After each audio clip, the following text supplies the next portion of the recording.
What if the key to transforming your relationships was not found in trying harder, demanding more, or waiting for people to change, but in choosing to love like Christ loves you? Many of us approach relationships with a list of expectations: what we want others to do for us, how we want them to speak, how we want them to act. But Christ shows us a radically different path. His love was not built on receiving, but on giving. It was not about what he could gain, but what he could pour out. In John 13:34-35, Jesus gave his disciples this command: "A new command I give you, love one another. As I have loved you, so you must love one another. By this everyone will know that you are my disciples if you love one another." Notice how he did not say, "Love one another if they treat you well," or "Love one another if it is convenient." He said, "As I have loved you." His love is the model: patient, sacrificial, and unconditional. When you choose to love like Christ, you are not just improving relationships, you are reflecting the heart of God himself. But here lies the challenge. Christ-like love is not natural. Our instincts lean towards self-protection, pride, and keeping score of wrongs. When hurt enters a relationship, our human reaction is to pull back, close off, or strike back. Yet Christ shows us another way. On the cross, he prayed for those who crucified him. "Father, forgive them, for they do not know what they are doing." Luke 23:34. His love was not limited by offense. It overflowed even in pain. Choosing to love like Christ means deciding that your relationships will not be shaped by offense, fear, or selfishness, but by grace that goes beyond what is deserved. Imagine what would happen if love like that entered your marriage, your family, your friendships. Arguments would not vanish, but the tone would shift. Disagreements would not end, but respect would remain. Wounds would not disappear overnight, but healing would begin. Love does not erase all tension, but it changes the atmosphere in which tension is handled. Love like Christ is a daily choice to say, "I will not give up on you, because Christ has never given up on me." And when that choice becomes a habit, relationships stop being battlegrounds and start becoming sanctuaries of grace. When Jesus calls us to love like him, he is not asking for something abstract or unreachable. He is inviting us into a daily practice of patience, humility, and sacrifice that reshapes the way we treat others. This kind of love is not based on emotions that come and go, but on a decision to act with the heart of Christ, even when emotions resist. Think of the description of love. In 1 Corinthians 13:4-7, love is patient, love is kind. It does not envy, it does not boast, it is not proud.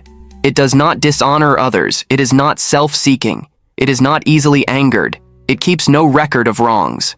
Love does not delight in evil, but rejoices with the truth. It always protects, always trusts, always hopes, always perseveres. This passage is often read at weddings, but it is not only for marriage. It is a blueprint for every relationship, between siblings, parents and children, friends, co-workers, and even neighbors. Patience, for example, is one of the clearest signs of Christ-like love. When people frustrate us, our natural response is irritation. But patience says, "I will wait with grace because Christ has been patient with me." Kindness is another. Small acts of kindness, listening without interrupting, encouraging instead of criticizing, serving instead of demanding, carry enormous power. These are the ways Christ loved. He touched lepers when others avoided them. He dined with sinners when others condemned them. He washed his disciples' feet when they should have been serving him.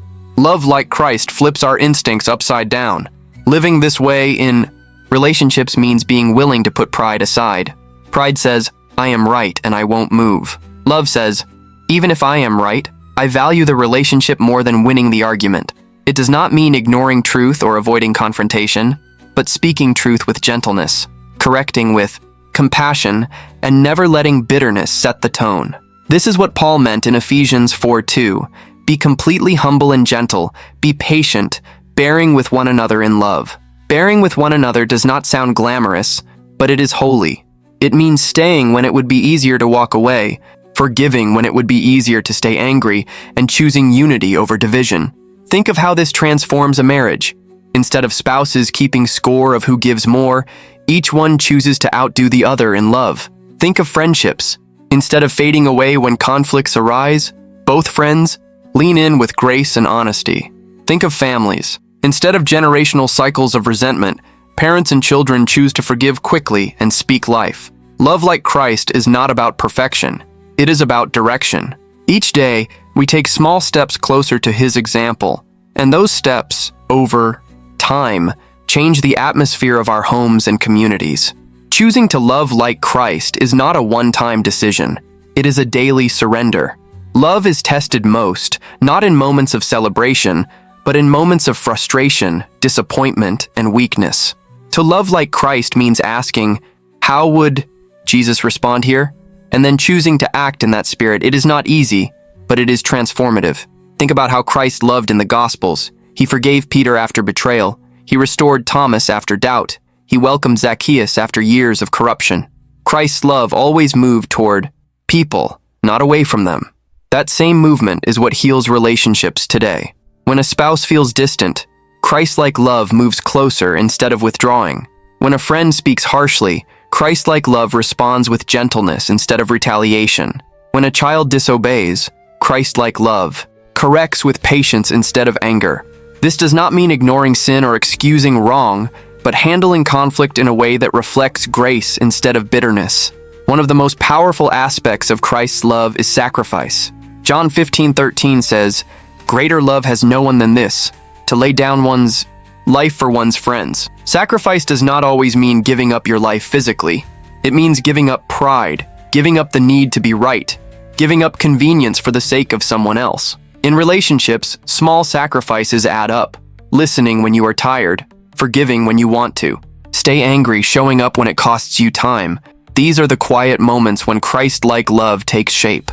And yet, this kind of love is not something we can manufacture on our own. Human effort runs out quickly.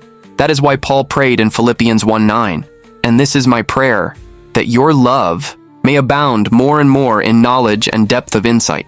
Real love grows as we remain connected to Christ. The more we dwell in His Word, the more His Spirit fills us, the more natural it becomes to love others with His patience and compassion. Christ-like love is not the result of trying harder, it is the fruit of abiding deeper. Imagine the testimony of a life and a family marked by this love. Instead of being known for conflict, you are known for peace. Instead of being remembered for bitterness, you are remembered for grace. Instead of leaving behind wounds, you leave behind healing. This is how the world sees Christ through us. As Jesus said in John 13:35, "By this everyone will know that you are my disciples, if you love one another." The proof of discipleship is not how much Bible we know or how many services we attend. It is how much we love like Him. So here is the invitation. Begin today. In your marriage, choose one act of love that costs you something. In your family, choose one word of encouragement instead of criticism. In your friendships, choose patience over frustration. These small choices, repeated daily, transform entire relationships. They turn ordinary homes into reflections of heaven. They turn broken connections into places of restoration. They turn bitterness into joy. Christ is asking, will you love as I have loved you?